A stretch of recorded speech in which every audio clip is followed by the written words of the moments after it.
मेरा नाम राहुल तिवारी है और मैं बगहा विधानसभा से इस बार चुनाव भी लड़ा था। मेरे को 1111 वोट मिले थे और दिल्ली में चांदनी चौक विधानसभा से भी चुनाव लड़ा हूँ।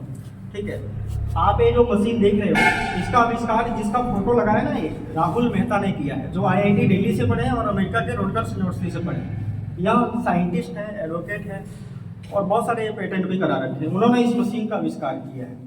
ये मशीन हमारे द्वारा बनाया गया, मतलब इसका आविष्कार इन्होंने किया। ये इलेक्शन कमीशन का मशीन नहीं है, यह एक डेमो मशीन है जिसमें दिखाया जाता है किस तरीके से काले कांच और लाइट सेंसर की मदद से वोटों की हेराफेरी हो सकती है। तो अभी आप लोगों से विनती करूंगा कि थोड़ा सा पीछे हो जाए और मेरी आवाज़ ऐसे ही बहुत तेज है तो मैं माइक छोड़ देता हूँ क्योंकि आपका हाँ। तो ध्यान से देखिए, इसमें कोई भी पर्ची नहीं है, ठीक है ना। हाँ, पहले से कोई पर्ची नहीं है। इधर मैंने इधर 0 कर दिया है, ठीक है ना। आपको ऐसे भी दिखा देता हूँ, ठीक है। देखो ये 0 है, ठीक है। अभी रिस्टार्ट कर दिया। अब इसमें 3 सिंबल डाला गया, जैसे हमारा इसमें प्रोग्राम डाला गया है, ठीक है ना। EVM ब्लैक ग्लास कोड इसमें पड़ा है, सॉफ्टवेयर प्रोग्राम, ठीक है। तो इसमें 3 सिंबल है, सेब है, केला है, तरबूज है। इसमें ऐसा प्रोग्राम डाला है कि ये सेब का वोट चोरी नहीं करेगा, ठीक है ना। तो आप लोगों से विनती है, कोई व्यक्ति आए वो 2 बार केले को या 2 बार तरबूज को दे। तो अभी आप हाँ ठीक है, ऐसे एक बार जैसे फोन में टच करते हैं ना, ऐसे टच करते हैं। हाँ, अभी देखो आपने तरबूज का बटन दबाया है, ठीक है।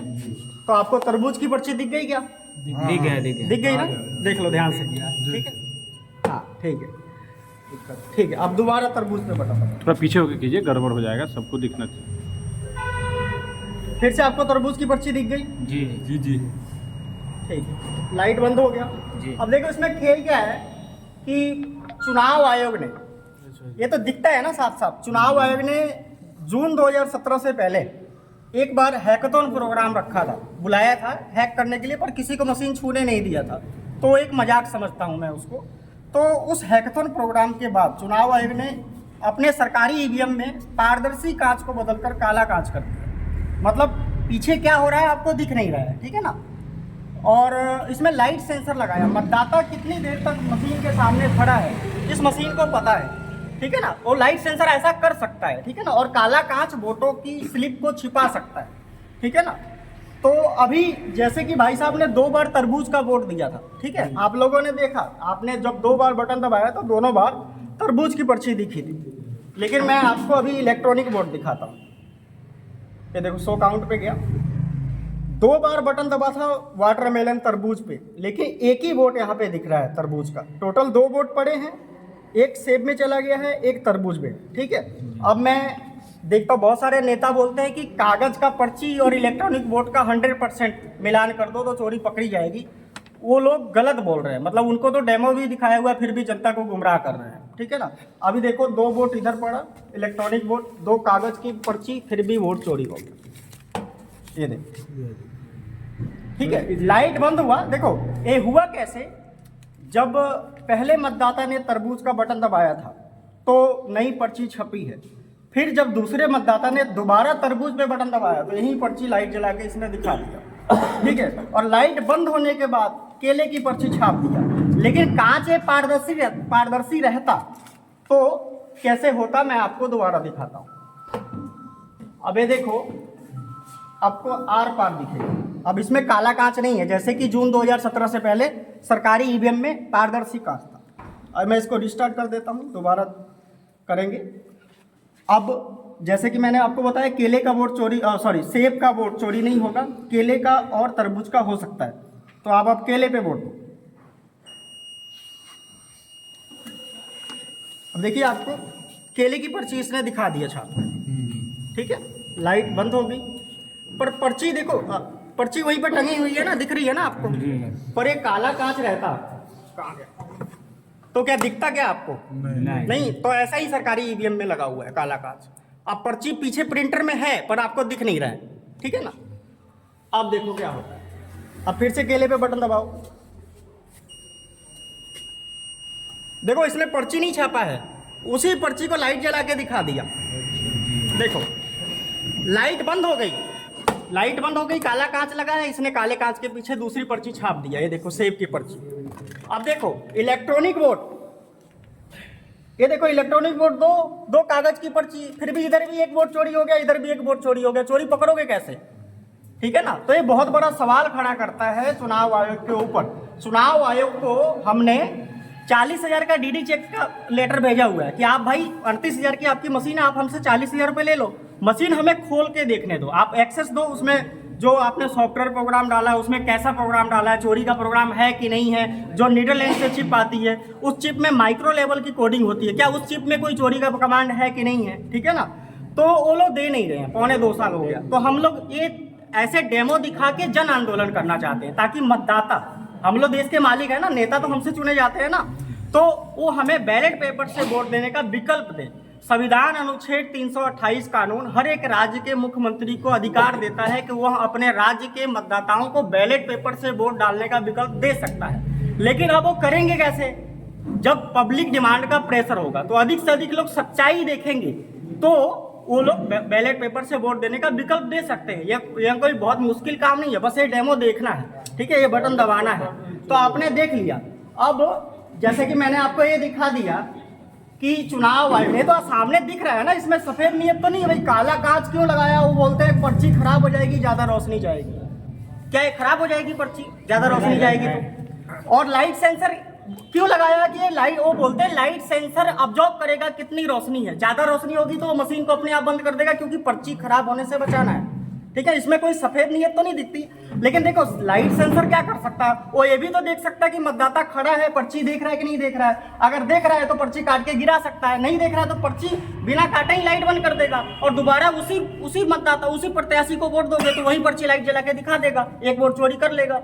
ठीक है, तो इस तरीके से मैंने आपको 50% दिखाया। हमारा कहना है कि 30% से लेकर 80% तक वोटों की धांधली हो सकती है, जो चोरी मॉक पोल में भी नहीं पकड़ी जाएगी और मतदाता जिसको वोट देगा उसकी पर्ची भी दिखाई देगी, फिर भी चोरी हो जाएगी। ठीक है ना। तो अभी बहुत सारा सवाल आता है, आप लोग कोई सवाल करो। अगर आप लोग नहीं कर पाओगे तो फिर मैं खुद से करके बताऊंगा। आप सवाल करो ना। बहुत सारे लोग बोलते हैं भाई चुनाव आयोग के पास क्यों नहीं जाते हो, सुप्रीम कोर्ट क्यों नहीं जाते हो, जब हैक होता है तो मेरे को लोग बोलते हैं हैक होता है तो मैं बोलता हूँ भाई मतदान कर बाहर खड़े होकर हैक कर दो। हम लोगों का एक सवाल है कि जैसे जितने भी नेता लोग हैं जो लोग कहते हैं कि ईवीएम मतलब खराब है, तो मतलब चुनाव पूरा जो विरोध पार्टी है जो ईवीएम का बैन करने की बात बोलता है, तो चुनाव ही ना लड़ो। नहीं, ये गलत सवाल हो गया। उनको बोला प्राइवेट मेंबर बिल रखो। आप विधायक हो, सांसद हो, तो विधानसभा में, लोकसभा में प्राइवेट मेंबर बिल क्यों नहीं रखते हो बैलेट पेपर के लिए? सर मेरा एक सवाल है कि अगर सत्ता पक्ष के आदमी अगर उसको अगर हैक कर सकते हैं, हाँ। तो विपक्ष के जो है तो वहाँ भी नहीं, देखो, ये एजुकेटेड पर्सन है, तो वो क्यों नहीं उसको ये इनसाइड टेम्परिंग का मामला है। अगर ये दूर से खड़े होके हैक हो जाता तो मैं अपने विधानसभा में चुनाव जीत जाता, आज मैं विधायक होता। हाँ, ये इनसाइड टेम्परिंग हो सकती है। सरकारी करेगी ना, जिसके पास ताकत है, जो जिनके पास एक्सेस है वो प्रोग्राम लिखने का, वो कर सकते हैं। नीदरलैंड की जो चिप आती है, जो चिप जो इसमें लगती है, वो उसमें हो सकता है। या फिर जिस सर्वर पे प्रोग्राम बनाकर प्रोग्रामर डालते हैं उस सर्वर में घुस के किया जा सकता है। या फिर इसमें हमें शक है, देखो प्रूफ नहीं है, इसमें रिमोट एक्सेस भी हो, मतलब सरकारी ईवीएम में रिमोट एक्सेस भी हो सकता है। तो अगर रिमोट एक्सेस फैक्ट्री में डाल दी गई, रिमोट कंट्रोल वाला डिवाइस उसमें फैक्ट्री में डाल गई या ट्रक में डाल दी गई, ठीक है ना, तो एक कमांड से आप सैकड़ों ईवीएम को कंट्रोल कर सकते हो। ठीक है, खैर वो तो बहुत ज़्यादा उसमें उनको ऊर्जा लग जाएगा, पैसा लग जाएगा। लेकिन भारत में अगर मान लो 100 करोड़ लोग वोट डालने जाते हैं, ठीक है ना, तो उसमें से 30 करोड़ वोट चोरी करना हो तो बहुत ही आसानी से हो सकता है, सिर्फ 10 लोगों की मदद से। पूरे भारत में 150 करोड़ लोग हैं ना, सिर्फ 10 लोग मिलकर 30 करोड़ वोट चोरी कर सकते हैं। मैंने ये डेमो देके आपको दिखा दिया। अब और कोई सवाल हो तो फिर मैं आपको मेन सवाल का जवाब बाद में दूंगा। अभी और कोई सवाल हो तो आप लोग पूछो। देखो दो हमारे पास काम है। एक तो 50 पैसे का ऐसा पोस्ट कार्ड है, सभी लोग पोस्ट कार्ड भेजे मुख्यमंत्री को, नीतीश कुमार, ठीक, हम बिहार में रह रहे हैं, उसको भेजेंगे ना, क्योंकि संविधान अनुच्छेद 328 कानून मुख्यमंत्री को अधिकार देता है कि वो बैलेट पेपर से विकल्प दे सकता है। नहीं दे रहा तो उनकी नीयत नहीं है, पब्लिक डिमांड का प्रेशर होगा तो दे देंगे। और नहीं तो जो ईवीएम का पूरा सेटअप है, ठीक है ना, जैसे VVPAT, ballot unit, control unit, ठीक है ना, और एसएलई डिवाइस, ठीक है ना, और वो जो लैपटॉप है जो बेल के टेक्नीशियन आके 14 दिन पहले डालते हैं, ठीक है, वो हमें दें, उसका पूरा एक्सेस दें, तो हम लोग उसमें खोल के देख लेंगे भाई चोरी का प्रोग्राम आप डाल सकते हो कि नहीं डाल सकते हो। ठीक है, अगर वो नहीं भी देंगे एक्सेस तो हम अपना ईवीएम ब्लैक क्लास कोड डाल के चोरी करके दिखा देंगे, उसमें कोई रॉकेट साइंस है ही नहीं। ठीक है ना, बस वो दें। ठीक है ना, अब देखो ये हो कैसे जाता है, मतलब कि आपको मैंने अपने मशीन से वोट की चोरी करके तो दिखा दिया, लेकिन ये मॉक पोल में क्यों नहीं पकड़ी जाती है? मतलब मतदान जब होता है तो कैंडिडेट जितने भी लोग चुनाव लड़ते हैं सबको बुलाया जाता है कि आप आओ, बटन दबाओ और बटन दबा के मशीन को वेरीफाई करो कि मशीन सही है कि नहीं है। तो वो लोग जिसका बटन दबाते हैं उसकी पर्ची दिखती है, उसके बाद वो खोल के दिखाते हैं, पर्ची का मिलान करा के दिखा 100% मतलब कि ईमानदारी से वोट वहाँ पे पड़ता है। लेकिन फिर भी मतदान के दौरान कैसे चोरी हो जाता है? ठीक है, तो मैं आपको बता, हो सकता है, सॉरी। ठीक है, तो देखो ये जो है एक कैंडिडेट सीरियल फाइल है CSF। ठीक है ना, तो ये जैसे भाई साहब चुनाव लड़े थे, मैं चुनाव लड़ा था, बहुत सारे लोग चुनाव लड़ते हैं, तो उनका ये सीरियल नंबर है 1 2 3 4 5, ये फोटो हो गया, ये सिंबल हो गया, ठीक है, ये पार्टी हो गया, ठीक है, और ये नाम वगैरह हो गया। ठीक है ना, ये विधानसभा का नाम वगैरह हो गया। ठीक है, तो इस तरीके ये बंदे का नाम हो गया। तो ये जो फाइल है ना कैंडिडेट सीरियल फाइल, ये 14 दिन पहले एक SLU डिवाइस के जरिए इस ईवीएम में डाला जाता है। ठीक है ना, अब पूरे भारत में जो भी ईवीएम उपयोग होता है उस ईवीएम का प्रोग्राम बेल और ECIL के 3 से 4 प्रोग्रामर ही प्रोग्राम बनाते हैं, जो कि पूरे भारत के ईवीएम में डाला जाता है 14 दिन पहले।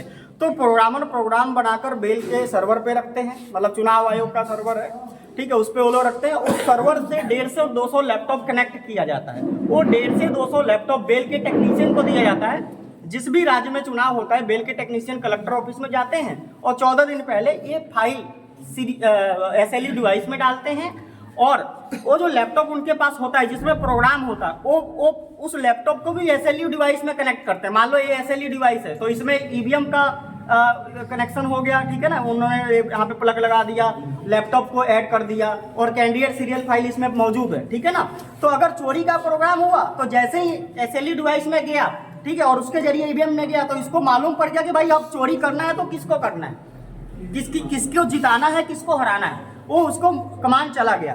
तो ये मॉक पोल में क्यों नहीं पकड़ा जाता है? क्योंकि चुनाव आयोग के मैनुअल में लिखा है, वीवीपैट में जहाँ पे पर्ची दिखती है सरकारी ईवीएम में, वहाँ पे रियल टाइम क्लॉक है। तो जैसे मैं अपने फोन में अलार्म लगाऊं कि भाई 6 तारीख को 6:36 पे अलार्म बजे, तो उसी टाइम बजेगा ना, उसके 1 मिनट भी पहले नहीं बजेगा। तो उसी तरीके से अगर मान लो किसी दिन 15 तारीख को, मान लो 15 जनवरी को चुनाव है, तो चोरी वाले अगर चोरी का प्रोग्राम लिखा जा रहा है तो वो जब प्रोग्राम लिखा जाएगा तो उसमें ये डाला जाएगा भाई 15 जनवरी को चुनाव है तो 15 जनवरी को सुबह 10 बजे से लेके 3 बजे तक चोरी करना, उसके पहले नहीं करना, उसके बाद में नहीं करना है। तो जब चुनाव वोटिंग से पहले जब मॉक पोल होता है, टेस्टिंग होती है, बहुत सारा चेकिंग होता है, तो किसी को भी नहीं मालूम पड़ेगा, बोलो जिसका बटन दबाएंगे उसकी वोट ईमानदारी से पढ़ के दिख जाएगी, वहाँ पे चोरी पकड़ी नहीं जाएगी, कैंडिडेट उसको अप्रूव कर देंगे। जब मतदान होगा, चोरी का इसमें प्रोग्राम डाला गया होगा सरकारी ईवीएम में, तो मतदान के दौरान चोरी कर लेगा। अब चोरी करने का तरीका क्या है? मतदाता जिसका बटन दबाएगा उसकी पर्ची दिखेगी, ठीक है, और पर्ची भी दिखेगी, और उसके बाद 100% इलेक्ट्रॉनिक वोट और कागज का पर्ची का मिलान भी हो जाएगा, फिर भी ये चोरी हो सकती है। क्यों? ये चोरी करने में सबसे बड़ा मदद ये काला शीशा कर सकता है, और इसमें जो लाइट सेंसर लगा है वो कर सकता है। ठीक है ना, ये सारा खेल एक काले कांच का है। ठीक है ना, तो बहुत सारी चीजें हैं, मतलब ये सबसे बड़ा खेल इससे हो रहा है। अगर नहीं हो रहा तो उन्होंने लगाया क्यों? ठीक है ना, हमारा कहना है कि भाई आप काला कांच और लाइट सेंसर हटा दो, जिसको ईवीएम से वोट डालना है उसको डालने दो, जिसको बैलेट पेपर से डालना है उसको बैलेट पेपर से डालने का विकल्प दे दो। ठीक है ना, लेकिन वो सुन नहीं रहे हैं। तो धीरे धीरे सुनेंगे, जैसे जैसे लोग ईवीएम का डेमो देखेंगे, ट्वीट करेंगे, पोस्ट कार्ड भेजेंगे, उनके ऊपर दबाव बनाएंगे तो होगा। देखो जो भी समस्या है ना, आज बिहार में सबसे ज्यादा समस्या है। क्यों है? क्योंकि यहाँ पे उनको पता है भाई नागरिकों को हमने सोशल मीडिया से किसी तरीके से हमने उनको कंट्रोल कर लिया है। ईवीएम में अगर वो प्रोग्राम डाल के चोरी करते होंगे तो उसके द्वारा हो रहा है, तो मतदाताओं के मत से अगर नहीं जीत रहे हैं तो मतदाताओं का क्यों काम करेंगे?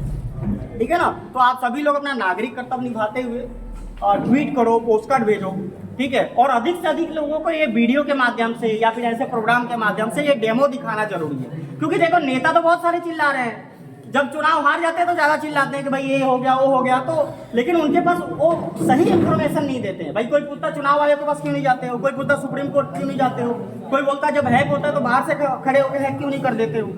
ठीक है ना। तो सटीक जो जवाब है वो मैंने आप लोगों को दे दिया। तो आप लोगों से विनती है कि ऐसे ही अधिक से अधिक लोगों को आप डेमो दिखा के एक पब्लिक डिमांड खड़ा करो।